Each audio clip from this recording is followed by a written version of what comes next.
Hi, this is Aliza Isaacs. I'm recording this video for Torah Exchange. And this week's Parsha is Parashat Vayetze. And this Parsha starts and ends with two encounters of Yaakov with Malachim. In the first, at the beginning of the Parsha, we hear about his dream of the angels going ascending and descending from a ladder. And at the end of the Parsha, we hear of his encounter with angels.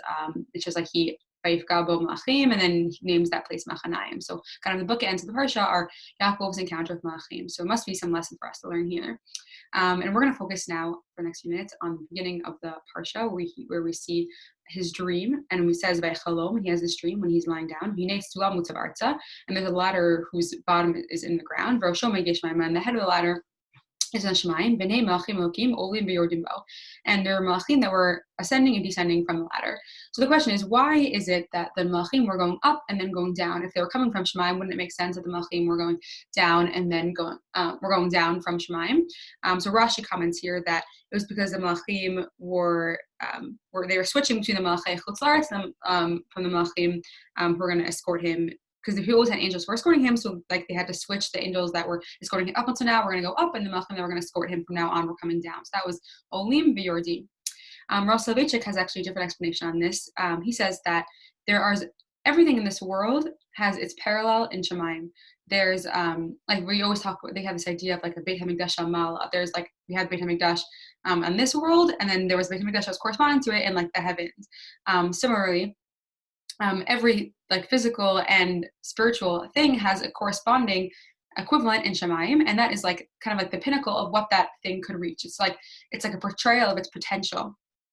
And Yaakov, his potential was shown in Shemaim.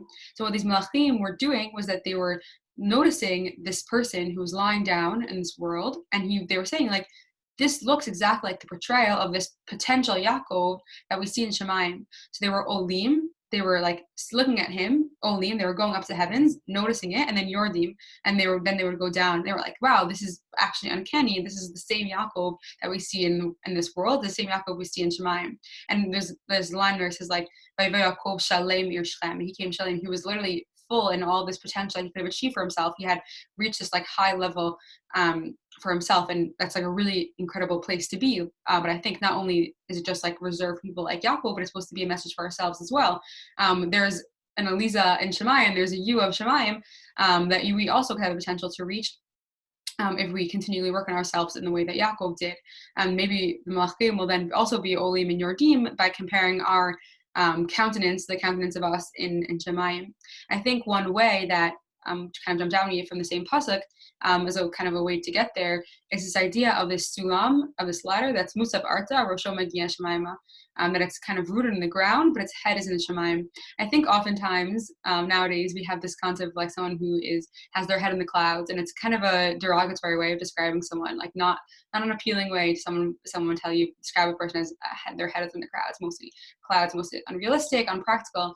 But I think this idea of having your head in the clouds is actually something that's like kind of really a good place to be, right? If someone is mutav arta, they're grounded in the reality, they're grounded in the current state, and they really understand, mutav arta, they're settled in like the air and the arts and like the land. But Roshom Gishmaim, I think that actually is a very Jewish ideal, that their heads are they're occupying themselves with really lofty ideals. Their heads are like in the clouds, so to speak, but not really in the clouds like in a bad way, but it's like they're rooted in these like Shamayim ideologies, and kind of having that duality of like both engaging with this world of the Aretz and also thinking about like these loftier ideals of the Shamayim.